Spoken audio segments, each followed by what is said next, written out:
we go. Welcome everyone to the Week 5 recap show. I'm joined by legend Michael Sabon Solomon and captain of the Cardinals, Joe G. Greenberg.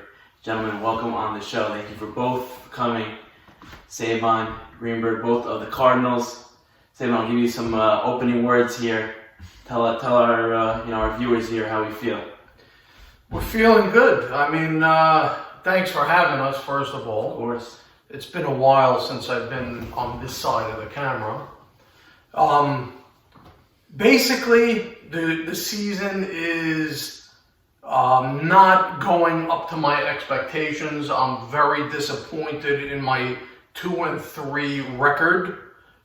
We are progressing. I got a great quarterback and a great team. A couple of bad plays put us in bad standings. Mm-hmm. We're going to turn that around. We did last week. We played up to our full potential. And this week, I don't see why that would be any different. We know our season's on the line. And we're just going to have to step up. That's a good point. Again, Al, thanks for having us. But, going back to this famous quote, we are what our record says we are. We're 2-3, but I don't think we're a 2-3 team. Like Sabon said, a few plays here and there, a few drops. We could easily be a 4-1 team. Week 1, we played 6-5 without torque. We went up 12-0 right away against the Browns, one of the best teams in the league, and then Penny basically told us, Shabbat Shalom, I can't handle this league anymore. After I heard good yuntif on third down, I knew it was time to get rid of the guy, and we ushered him to Monmouth Medical right at halftime. It was crazy. And Torquilla wasn't there, like Joe said. The Browns were tough. They won it on the last play. We had to lead the whole way. Fourth down. We were a little short-handed, but hats off to them. Elliott's running a great organization. And then I know you guys are both thinking about that last play against the Packers. In the back of your head, you come down, you score that touchdown, you think you got the game, and Ike Mavora pulls a rabbit out of his hat. He turned into Favre. He legit turned into Favre. Yeah. For that 1 minute, it just seemed like... He was just making all the throws. Zachy Citron ran a beautiful route off Teddy. Got to give credit to him. And our defense made a huge mistake not playing prevent. I got to take the blame for that as the captain. That's my fault. But... They executed the plays at the end of the day, and I got to give credit to them. Right, and you guys are sitting at 2-3. You're right in the thick of things. Mm-hmm. Towards the 5-6, but you can move up with one win. You're looking at a 3-4, potentially moving to a bye if you guys if things fall the right way. It'll be tough for that to happen, but if you never know. All right, let's get into last week's matchups. We'll put your matchup on hold for now. Let's talk about some of the other finals that occurred. So the Dolphins took on the Packers. Packers were coming off a surprising victory over the Seahawks the week before. A lot of people were riding high on the Packers. I was riding high on the Packers. Thought they were going to be much more competitive in this game. The Dolphins just won this game from the start. You know what I mean? It wasn't even close. I don't think you guys played the Dolphins yet, correct? No. We did, and I'll be honest. I look at that team as probably... I'm going to say one of the, maybe not... Got Robert Tobias, enough said. No, but they also had a lot of speed and Albert Cohen. Yeah, they have complimentary players. They got Ruby, they have Albert Cohen. That's a nice team. Saul calls himself a game manager. Well, he's a little bit better that's than that. The one thing we're going to have to question. Game manager? I think he's slightly better than that. Let's say you're questioning that. No, we're going to see how Saul holds up as QB, against a big rush of the Cardinals. Right. That's the difference. It's a great point you make.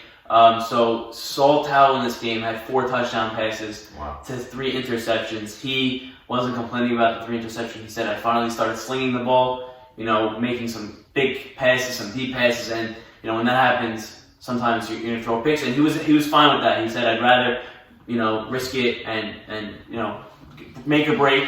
Yeah. Fortunate for him, this game wasn't close, so he had the ability to do that. Shout out to Ruby Shahabar. He had his kid's birthday party in Brooklyn. Yeah. He made the trip in. He played at 1 half. and then left after halftime. He still had like 2 touchdowns. So shout out to him. big plays in this game. How was Mike Ajmi on D-line? Mike Ashby, I heard nothing special. Nothing special? You know, I didn't hear any sacks. I didn't hear anyone. You know, I heard Ike Mavor wasn't happy. He felt that Ashby was took a few cheap shots on him. Yeah. I don't know. He said that it's a Brooklyn thing. Maybe you can speak better to that. It's football. Right. It's football. I don't know. It's football. Stuff happens. Yeah. I want to ask who did this guy replace? He subbed for Albert Cohen. Albert Cohen was out with an injury. Fair sub on D-line. So they got him to pick sub. I want to ask you guys a question about the Packers here. Now, you, like we said, you guys played them. You lost by a point at the end. Are they a contender, or are they a mess and they had a fluke win over you guys? They're definitely not a mess. They were solid. I thought that we held them down to minimal offense the whole day. We were although they have a good line with Ralph, he's a big, strong guy. I think we counted against our team. I can't even imagine that Mavora had more than 6 or 7 completions. Yeah, I was about to say, you took the words out of my mouth. Yeah, right? Less than 7 completions all day. It was 3 and out all day until the last minute, and they pulled it off. Can they go far? You know what? He got good receivers too. Some underrated guys. Citron. Fuchs did not impress me. Really? I don't think he caught a ball that day versus us. Defensive. I think the strong point of this team is on the defensive side of the ball. Offensively, they're a bit challenged. Right. Another thing he don't have, although he's a veteran and everything, he doesn't have a deep ball at all. But in this game, I think the smart play is the short play. The safety's playing deep. 9 a.m. The ground is always wet, and you have no time. It's hard to throw very deep in this league. So if you're not 10 yards and under, you're not going anywhere. And that's his game. And again, he's middle of the road. What is he? 2 and 3. So he's in the same boat as us. He's right above you, but he has the head because he has the head tight. I mean, if you guys win that game, what a different of a season. It's completely different. Completely different. It also killed their momentum going to the Steelers. You saw the first play where they feel bad for Erwin. I'm sorry, man, but I had to try and rally my team and did nothing because I looked at everyone's eyes before we even played. Nobody wanted to be there. So that's a fluke win against the Steelers. I know same day had 4 touchdowns. Nobody on my team wanted to be there. I know that's not an excuse, but end of the day, that's a fluke win also. The team was on a low. We just lost this Packers on a fluke last minute drive. I don't even know. But listen, yeah. I agree that was a garbage day to play, pouring rain, terrible conditions. But they had the same conditions as us. Yeah. And I'm going to say the Steelers are a very tough team. Yeah, I'm not making excuses. The trade they made. You like that trade that they brought in Zach? Absolutely. I mean, Zach is hurt, and he's still throwing good passes, and he's a good player. They got a good line, and they have very good receiving. So that's why they're at the top of the leaderboard. You said on Instagram today, when someone asked, is Roditi number 1 overall pick? Yeah, well, he is the number 1 overall pick because you can't really see because he doesn't have a quarterback. It's the same thing Sammy didn't had 1 touchdown with Hamam. Zach Hassan, he has 12 touchdowns now. So, right, it's a great point. I mean, we've seen it with some of the greatest receivers. You know what I mean? They can't catch the ball with bad quarterbacks. They get a great quarterback, and all of a sudden, they're Calvin Johnson. Like Giselle said, he can't throw it and catch it. Can do both, exactly.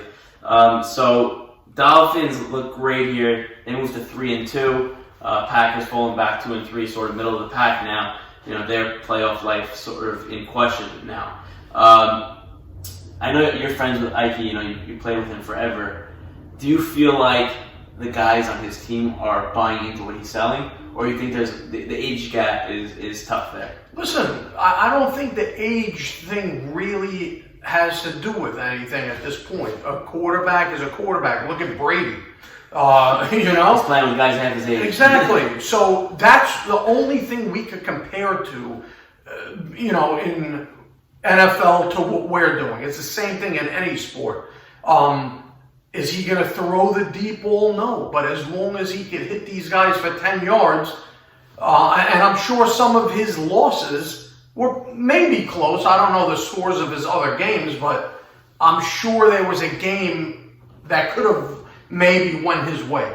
You know, just like a couple went against us, they could have went for us. If we were 3 and whatever, 3 and 2, it would be a very big difference than being 2 and 3 right now. Well, his team's 2-1 since the trade, so you gotta be optimistic for that squad. Yeah. Again, I think the strong point for that team is defense. Offense, I don't think they're really there with the top teams, but defense wins championships at the end of the day. So you gotta be, if they get hot, they could be a pretty dangerous team, I think. So Dolphins moved to 3-2, like I said, with a 34-6 win over the Packers. Let's get into the next matchup. Arguably the game of the week here between the Steelers and the Vikings. Steelers knocking off the Vikings 20-19. Controversial plays towards the end of the game. Was he in the end zone? Was he not?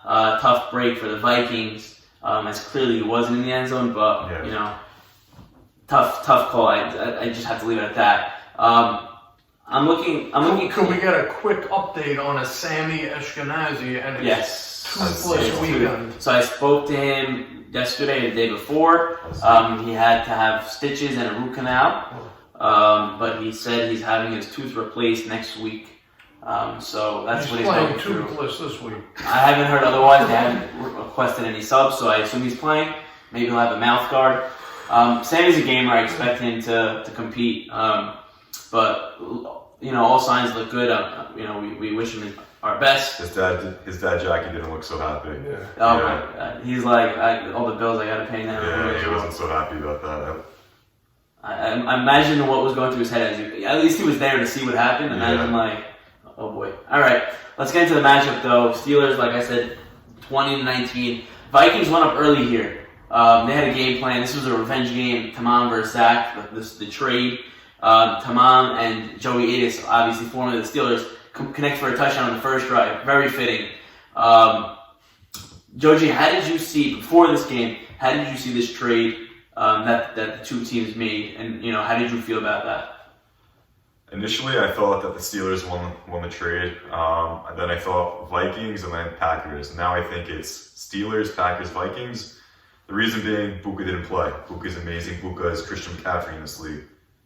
There's no one that you could replace him with. He's himself. He's a unique player. So because he didn't play the past 2 weeks because of the freak injury for him, it hurt their squad a lot and now put them in a heavy hole being at 1-4. So that's really what it comes down to with that squad. So you think if Buka was healthy and available, we're looking at a different Vikings team?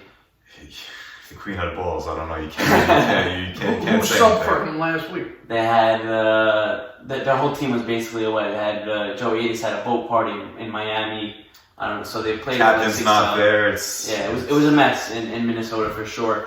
So let's get into the game a little bit more. So like I said, Tamam finds Joey Atis for a touchdown. Tamam finds Joe Atis for a touchdown. Vikings up 12-0 quick. Wow. Nervous times in Pittsburgh.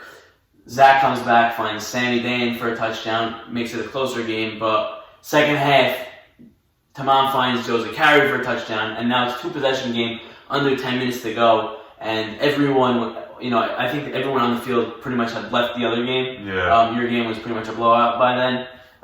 Moved over to that field where it was a crazy finish.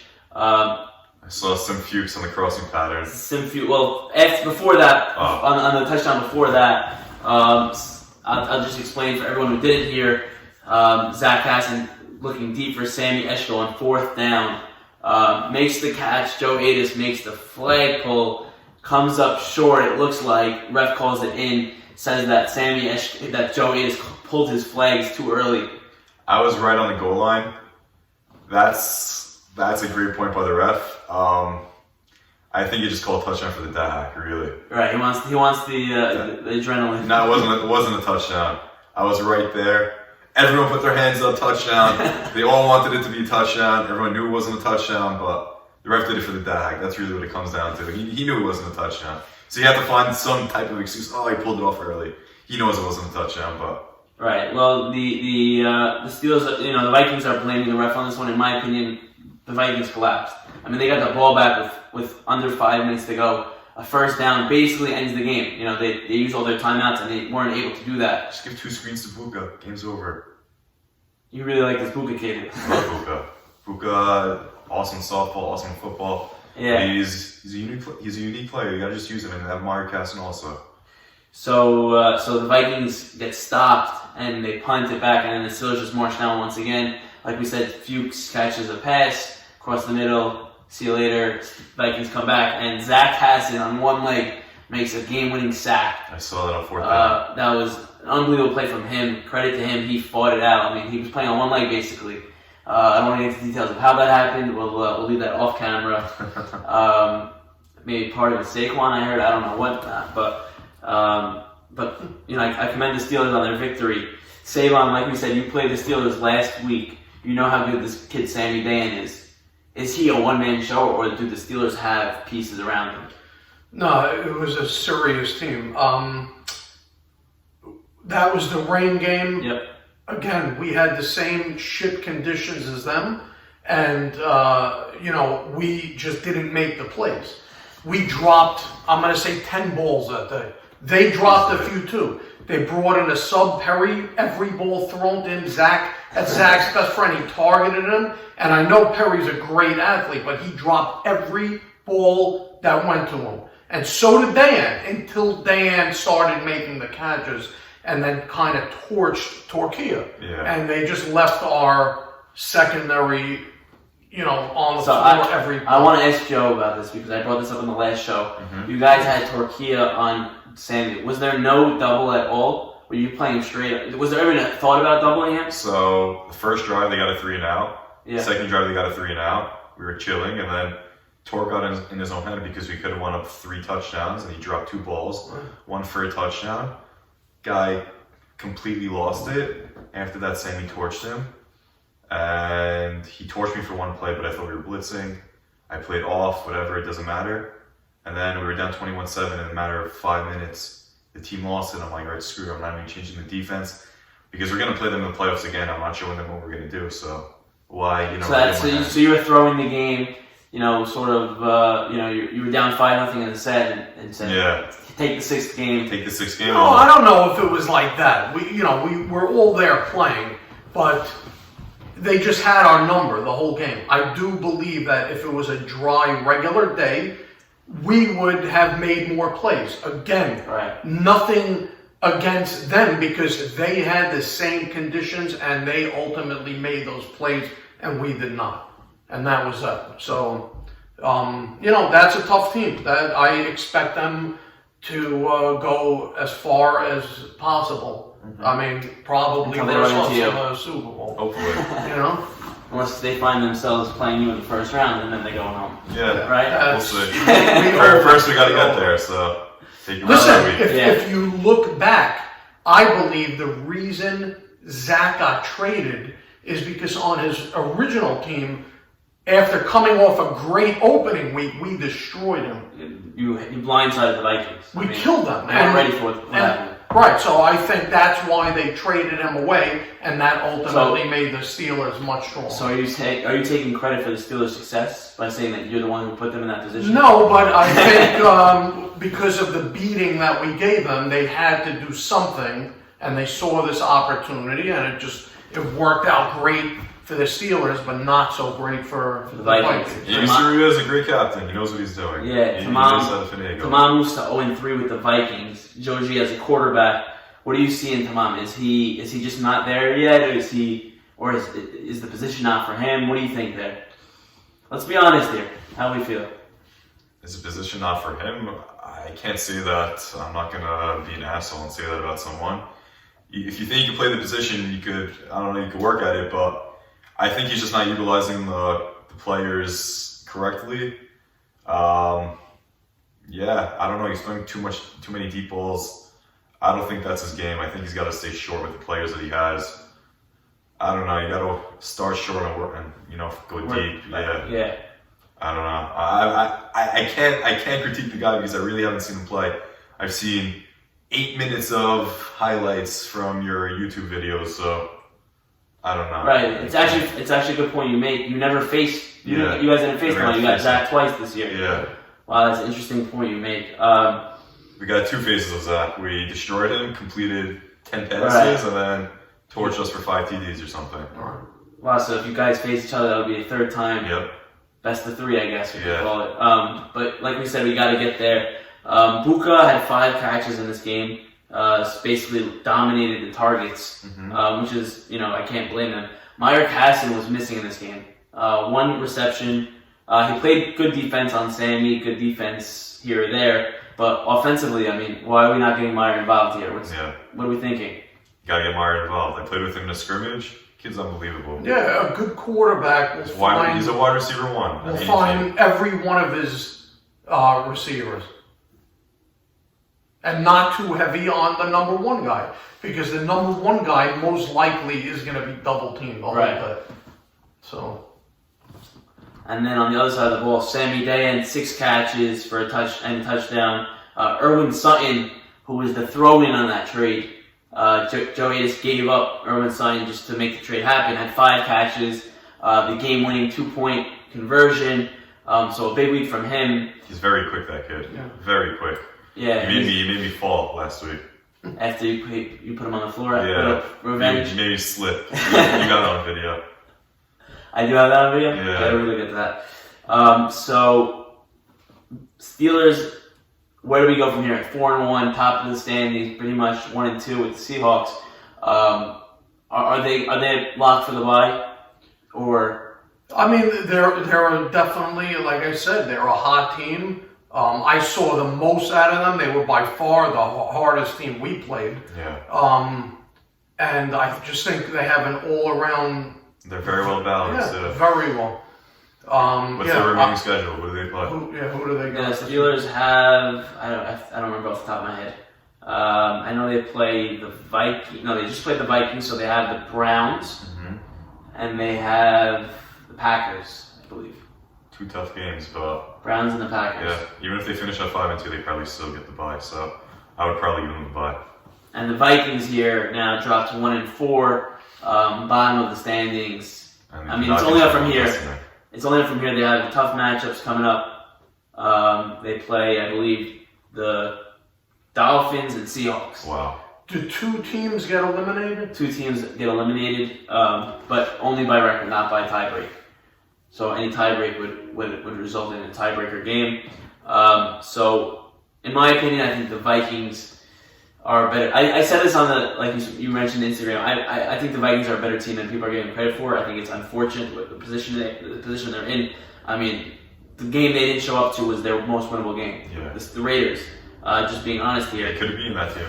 It's a game they have to win, and just not to be there is not acceptable. They started 1-0, haven't won since, so they gotta start winning now.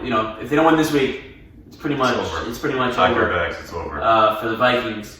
All right, so let's get into the next matchup. Should we talk about yours, or you want to go on to the third one before? It's up to you. You're the host. So. Okay, let's talk about the third matchup here between the 2 at the time first place teams, Seahawks and the Browns, 3-1. This was probably the most anticipated matchup. A lot of trash talk, a lot of smack. I said the Browns were going to win by 22 points. I got a lot of texts from the Seahawks laughing at me and saying pick against me again. Siegel, Mart, all of them, all those boys. Seahawks impressed me. I'm sure they impressed you guys as well. Well, we have them this week. You have the Seahawks this week. I know. Yeah. You can talk them up. We'll talk about the prediction show later. They're definitely impressive. Siegel he's ridiculous. You can't get him in the pocket. Once he's out of the pocket, he's a threat to throw anywhere in the field. It's tough, and he got better playing against the zone. The Packers destroyed him with the zone, whatever zone they played, the 2-3-2 zone, whatever, or the 1-3-2 zone that they're playing. And I guess the Browns did the same thing, and he learned from it, and I guess he torched them for 39 points, whatever. Crazy. Yeah. Listen, that's a very tough team too. I didn't see much of them playing, but I know Siegel's been on a hot streak. He's a good athlete, and they got Marty, who's great. Not sure of the rest of the roster, but I think a key this week is going to be putting tremendous pressure on Siegel. Right. I don't think their line, Ike Batesh, I'm gonna cut through them like a hot Like knife deli. going through warm butter. And I don't know who else is there, but we're gonna put major pressure. Well, on you Seagal. say that, but I saw this, and everyone saw this last week. Me, arguably the top, if not one of the top linemen in the league, couldn't touch him, couldn't get near him. You mean couldn't get through him, or Couldn't get near him. He was scrambling around. couldn't get to He got Seagal. through line. It's different. He got through Ike. He got through Zolta, and now he couldn't get Seagal though. That's different. Once you listen, from a lineman who's going through hard, once you swipe and miss, and that quarterback, especially, like you're 20 yards away from the guy. Mm-hmm. Just to get back there is hard. That is the key. It's hard to get a lot of big sacks.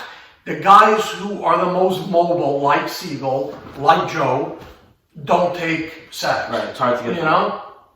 So listen, it's going to be a good matchup. Yeah. But we're going to have to figure out how to get through and how to get to him. How to contain him. Yeah. I don't think that he's going to want to hold the ball too long. I'll tell you that.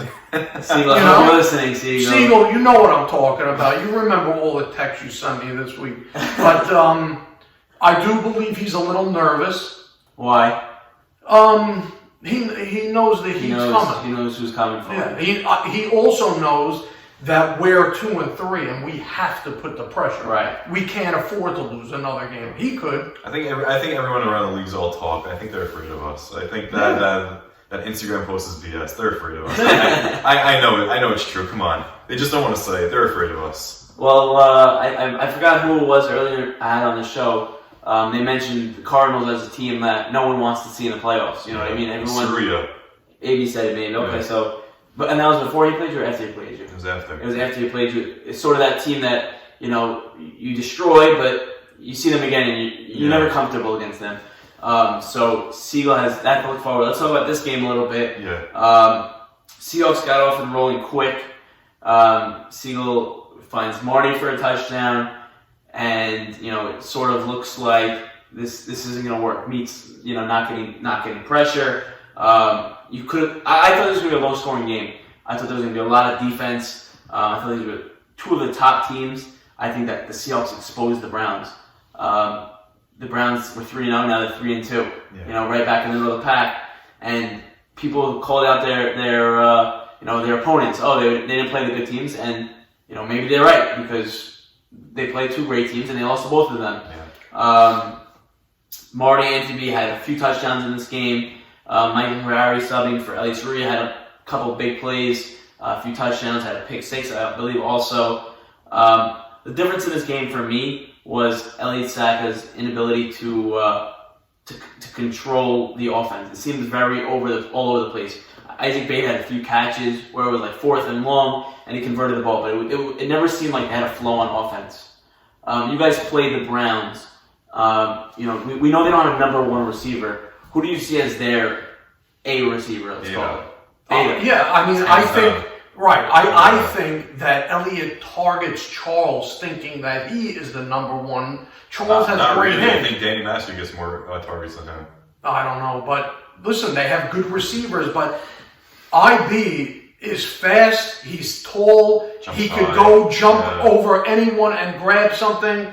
I don't know why they're not utilizing him more. He's surprisingly quick for a taller guy. Yeah. Well, you say they're not utilizing him enough. He's 1 or 2 in the league in receptions. Yeah. Well, I don't know. you know why I say that? Because I'm not really watching their games, but the week we played them, he was on the line every play with me. Yeah. And you know what? Again, they're obviously a good team, well-rounded, but we had a 12-0 lead on them. And Joe, did you lose sleep over that or no? Of course, come on. I thought Penny was kidding me. Like, no, he walks up to me, he's like, "I need to sit down." I'm like, "You can't sit down." That was after the first play of the game. We're up 12-0, and I'm like, "Dude, come on, like, just dig deep." And whatever, it's all good. I don't want to talk about week 1, but let's. We're talking about the Browns here. I don't think the Browns are such a great team on defense. Offense, they're going to score 5 touchdowns a game, 4 touchdowns a game. Right, that seems to be the theme. And they're going to give up 4 or 5 touchdowns a game also. So it's tough to do that in the playoffs because, 1 or 2 unlucky drives on offense, Now it's a 2-possession game, and Right. The thing that I thought was alarming, Elliott Saka, 13 completions to 20 incompletions. Unacceptable quarterback play, in my opinion. 2 interceptions that changed the game. Pick 6. They gave up a touchdown on defense. Yeah. They come out first play, and he throws a pick 6. 2-for-1 special, you can call it. Elliott Saka just didn't have a great game. And you can't even credit the D-line, the Seahawks D-line. Meat obviously gave Elliott all day. I don't know what happened with Elliott, if he was out late partying Saturday, and also I expect him to bounce back. But I mean, in the biggest game of the season, arguably, a chance to clinch your bye almost. He didn't show up, and now week 7, we all know he's not there. Things are getting tense in Cleveland. Where is he that he's missing? He has his bachelor party. yeah, next week. Yeah, he's going away next week. Obviously, his priorities are not in line.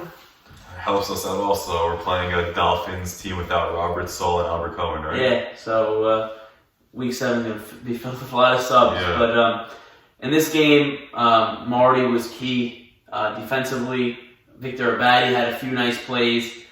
Stephen Levy, I want to call him out for a second. I spoke to him earlier. He gave me permission to call him out. His defense was atrocious in this game. They pretty much benched him. Wow. The guy they traded for, he was getting torched left and right. They put him on the line at one point because they couldn't. He was a liability defensively. Wow, really? They said last week that he was the reason why they were in the game against the Packers. It's crazy how one week changes everything. Yeah, but look, they didn't need Joey Armey this week, so if you want to say that, we don't know who won that trade yet. Yeah. I'll leave it at that. I mean, the Vikings obviously didn't because they're 0-2 since that trade. Yeah. They haven't won since they made a trade. Key pointers in this game. Danny Mastery got torched by Marty. Yeah, Marty's just too good to take. He's almost unguardable. You gotta double. You guys play the Seahawks yet? No, we're playing We're playing this week, right? Yeah. I'm interested to see how you guys guard him. It's gonna be interesting. I'm still thinking about I'll let you guys decide internally. Yeah. I'll just say my own voice. I think that you have to double him. Yeah, Marty's too fast. I think that you got to put Torque. There's very few people that are faster than me, and he's a lot faster than me. I think crazy. you have Abe Haber on the line. Obviously, with Saban, you guys would be right there. Siegel only gets 1 run, so if he runs, he's out of a run. And then you have they have Lee Steven, like we said, and Victor Abadi. I think you guys will match up well with Teddy and who's your other Turner. Listen, if we hold down Marty, and I believe we're going to have probably this gentleman and Torque, possibly. I think that almost is it sounds ridiculous to put your top 2, but no, take him out of the game. Take him out of the game 100%. You know what? Let me just point out to our team right now because I'll be watching. When we put Joe and Torque on Marty, and they shut down Marty, Braha, Turner, and whoever else is on this damn team. Who's Braha? Teddy. B12. Never call him Braha. You better shut down Levy and Victor Abadi and whoever else the third guy was. Zolta. And Zolta. Isn't he on the line? line? Zolta's on the line. Yeah. Zolta, Ike on the line. Yeah, Okay, so cool. All right. if those guys beat our guys, then we're shit. Plain and simple. If Marty beats you, you tip your cap. If Marty beats him and Torquilla, then I'm retiring after this. You know the pictures Which on is Instagram probably of happening. Johnson, the 2 cornerbacks, just like that's what we're gonna do to Marty, and that's what we should have done. It's like Aaron Donald, he has 6 hands on him. So Siegel's gonna be forced to look at his other options because we're gonna shut down Marty, and we're just gonna put the 2 guys on him, and Siegel's not gonna have a lot of time. I think there's a difference between Meat and all the other linemen in the league. Meat's huge. He's not that fast. Right, so I think that's a great point you make. I think people are sleeping on that. He's not the right guy to go against Siegel. Against all the other quarterbacks who are not mobile, it's pretty scary to see 6'5", 260, 70-pound guy running at you. But if you can move out of the pocket, then it's not really so hard to.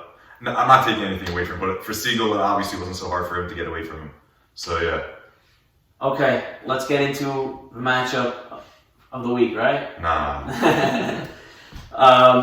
Your Cardinals, 30-8 victors over the Raiders. You guys played in the game. Take us through everything. Give me everything you got. Go Saban. Listen, I love Big Fonz Mystery, but that's probably one of the worst teams ever picked. They honestly had nothing. I hate to say it. I know they had the first pick of the league in Roditi, and he's probably great, but we neutralized him completely. I can't even remember if he caught one ball. He was open on a few balls, but Jackie Son missed him on a lot of plays. Right, they don't have a great, quick quarterback. They were looking just for deep balls the whole way, and they didn't connect on anything. And when you listen, having the first pick in this league, it's not, even if it is Roditi, it's not like he's that much better than the next 5 guys. Mm-hmm. So then they don't get another pick till 14 or whatever it was. 16. And it's not like you're getting Jerry Rice and then someone else. Right. You're getting a number 1 pick who's lumped in with the next 5 or 6 guys. You get your pick of the top 4. Right, and without a top quarterback. And he took a quarterback 17th. He took J.K. Casson. He took the wrong one. If he takes Ike Mavora in there, we're not talking about this team as bad. So you think if he had taken Ike Mavora, so do you were at the draft? Yeah. So you knew what happened. You called Ike, and Ike said it's too early. So you think that Fonz was wrong to listen to Ike? Yeah. And wait, first of all, go for Jakey. I love Jakey. I'm related to him, but wasn't the right pick. It's just not the right pick. In the 7 rush league last year, he wasn't that good, and you have 7 rush and you're not that mobile, I'm sorry to say. And then when there's barely 3 seconds, guys running at you from 3 different corners, come on, man. That's kind of common sense. That's Fonz's mistake, and it was a big mistake. Listen, Ike also is a veteran of all sports. He knew what to tell Fonz. He did not want to get picked there. It's stupid because anyone with any different. I don't agree. That's a bad assessment because no, it's not, because Ike, knowing he's older, doesn't mind getting picked around later and being on a better team. Yeah, but he would have had Roditi and Ruby Shahebar. I don't care what you guys say. I played with everyone in this league. Sammy Dayan when he was 18, 19, 20. Roditi is by far the best player in this league. I don't care what anyone says. If he had a real quarterback, if he was on my team, the kid would have 20 touchdowns. That is confirmed. I promise you, that is not even a question. You know what? And you can ask Sammy Dayan. Guess what? I saw Roditi play, and I'm going to say, yeah, he's fast, and I know he's good and whatever. But I guarantee you that Marty torches him any day of the week. And I didn't even see Marty play. He played week 1, and he didn't have a touchdown against him. Well, I'm picking Marty over Roditi. I played both of them. Next year, if I'm playing, I'll be captain. I'll take him and Marty. Down. Let's go. Yeah, you have to trade all your. I'm last pick of the league. I'll be 49. I love it. I love watching the highlights, and I love seeing all these receivers making crazy plays for the quarterbacks. Cardinals, where the hell where's that for me, boys? Come on, go up and get it for me. Well, I gotta say, on the highlights this week, the videographer had something. I don't know. He texted me, he couldn't come, and it was the best week for your highlights, I guess, all season, and we didn't get it for you, so I apologize for that. I will, getting back to our game, I'm going to say first of all, Turner, who was player of the week, played unbelievable. Joe hit him with some dimes. He broke free from whoever was covering him, and he really stepped up when we needed it most. Also, a big shout out to my right hand, Abe Haber, who they put me always on the big guy. I had to go in versus Hannon. So who's listed first on the depth chart? Saban or Abe Haber? It's 1A and 1B. No, you know what it is? I know my role, okay, as an elder statesman. But I have no problem. Elder, senior citizen. Right. Statesman. I have no problem going up against the big guy on that line. I went up against Meek. I went up against Hannon. But that also, and last week I went up against Fonz, which kind of every other line I don't feel like has a second guy as good as we do. So that kind of leaves Abe open to getting to the quarterback and had a lot of blocks, and he's playing unbelievable. So you're saying that you're able to neutralize the first guy, and Abe's able to take advantage of that second lineman where he has that a little bit of an upgrade there. Yeah, and I feel like even if they made that switch, we'd probably have the same type of results. It reminds me of the old school Indianapolis Colts. Dwight Freeney, Robert Mathis. Couldn't double team one of those guys Can't because. guard both of them. Yep. Right. Joe, I want to ask you because I've been curious about this all season. Yeah. You took Teddy Bras second round. Your first receiver off the board. What's going on there? I really haven't seen the spark I expected. From that chemistry.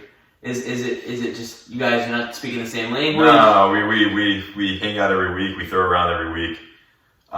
It's tough when you have the number one cornerback on you, and the other two guys on the team are just so wide open. I'm not going to force the ball into someone. He gets 3, 4, 5 catches a week. I think he had 5 catches this week. I missed him 3, 4 times at least. He was wide open. It was definitely my fault. He would have 4 more catches. But again, just to reiterate, it's tough when you have the number one cornerback taking you. It opens everything up for the 2 and the 3 receiver. You're just being a team player. Not everyone could be the X receiver on the team. It is what it is. Has he voiced any frustration to you, or no? Is everything good? He's a team player. No, and it's very simple.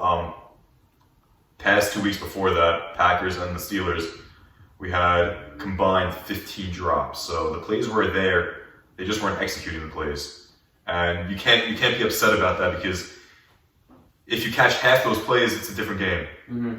It's a different season. We're not 2 and 3. We could be 3 and 2 or 4 and 1. So everyone knows that on our team.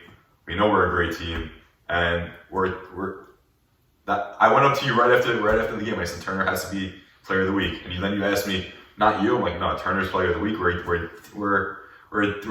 team. We're a family. We're basically a family. Thanks for. You got it. Yeah. So great game overall. Your completion percentage was 66%, which is above league average, which was great. Jockey Son, on the other hand, was about 33%. So obviously not great. Raiders got to go back to the drawing board here. Zach Carey, I want to call him out. Not call him out, shout him out. He played well for the Raiders. I know. And he has a broken finger. He's playing with 9 fingers. Yeah, he's very good. So shout out to him. That team is dangerous. That kid Rocky's also pretty good. Rocky was a little quiet in this game. I expected him to be but they didn't move the ball. Listen, right. You took Rocky Jerry. Wow. I was taking Rocky. I'm sure that was like a welcome to the NFL moment. I was taking Rocky because against like a weak quarterback, I wanted to play safety. So I'm taking him and playing safety and watching the whole field. Mm-hmm. And for some reason, they just, whenever they see me taking someone, they just don't even look at him, and it just helps me out so much more so I can just survey the field and help everyone else out on the team. But yeah, I got to give him props. He was kind of open on a couple of plays. He's pretty good. Jackie just wasn't making the throw. Right. So I was just going to say, they have a great core of receivers. Right. They just don't have the right guy throwing to them. And, the line we kind of got through, had played unbelievable last week and had a couple batted balls. Even Turner came in and blocked some. And, Pick 6 was unbelievable. It was a game changer. They're on the goal line, and it was a 90-yard pick 6, and instead of us being 6-0 or 6-up, 12-0 right there. So. Listen, everyone knows in every sport you need everything clicking on all cylinders and every guy on the team performing. If there's one piece missing, you're not winning. Mm-hmm. Period. Correct. I always say this: the weakest link in football is what costs. It costs you games. You have that one mismatch. No. Like you guys said, week 1. I won't get back into that, but you guys had a weakest link week 1, and it cost you. You know what I mean? Yeah. So having that last guy on the team step up and make big plays. In this case, Turner. Not the weakest link, but not a guy you necessarily expect to be the top performer. He came up huge when you guys needed him most, and you guys got a big win. I tell my team every week, I dare you to make a play, and he stepped up and he made the play, and he changed the game and he changed the week, and he's hopefully going to change our season for us. Yeah. It was a huge week for us. So that recaps week 5. Before we move on, I want to ask both of you. I want you can take a minute to think or whatever. I want you guys to think right now. Joji, it's a little bit of a different answer for you because you're a quarterback. And you're obviously first round talent. You have first pick in the draft. receiver for Joe G, I guess. Who are you taking first overall? Receiver? Yeah. Roditi. Roditi. 100%, no doubt. I played with Robert last year. Robert's amazing. All right, so don't be scared to say anything. I'm not saying I'm No hard not afraid feelings. to say anything. All right, so I'm just gonna name the top 4, not in order. Roditi, Sammy, Robert, and Marty. You guys are like kind of all on the same level. I just think Roditi's a little bit better. I've been playing with him my whole life. It's probably a little bit biased, but from what I've seen from Sammy and Robert and Marty, I think he's just a little bit better. You guys haven't seen the kid jumps, he could touch a rim on a basketball court, jumps 10 feet in the air, could catch a jump ball from Robert, could catch a jump ball from Marty. I've seen him make crazy one-handed catches. Best route runner that I know. It sucks that you guys can't see it. It really sucks because you guys would you'd be amazed and wowed. You saw that one catch that he made back shoulder off of Robert on a terrible throw by JP. Just it's flashes of his greatness, you guys. And as a receiver, he's also a great defender. Yeah, he's been a lockdown defender all year. That's first of all, that's his bread and butter. He's the best defender in the entire community. It's hands down. You can ask all the guys from Brooklyn. They would say that. But even as a receiver, you just got to get the ball to get momentum and for like the wow to come out, for the flashiness to come out. If you're not getting the ball every game, every play, every drive, it's not going to come out, and it sucks. You guys didn't see from Roditi, and it's just not going to happen this season. And I wish you guys got to, because he's really amazing. Savon, you had a long time to think about this. Listen, I think he probably named the top 4 guys. I would not underestimate IB in that mix too. Really? Yep, because when you're talking about guys who are fast and big and strong and could go up with Robert and get a jump ball, you're looking IB. But as of right now, just based on what I know and what I saw, Roditi would probably be number 3 or 4 for me. I'm thinking Marty and possibly... No end. Give me one. One guy. Marty Marty over my... Sammy. I guess he was your second name that you were going to No, I was going to say Tobias second. Okay, so Marty, Robert, Sammy, Roditi. Can't go wrong. They're all amazing. No, I don't know. 3 and 4, I'm not even counting. But I would, if I'm picking right now and I'm on the clock, I'm taking Marty. They all do something different. You know? Like Marty is like John Ross. This is coming from playing with him 3 weeks in YMSL this year. Yeah. That's it. Did they ever get you a championship ring for that? You never got one. No.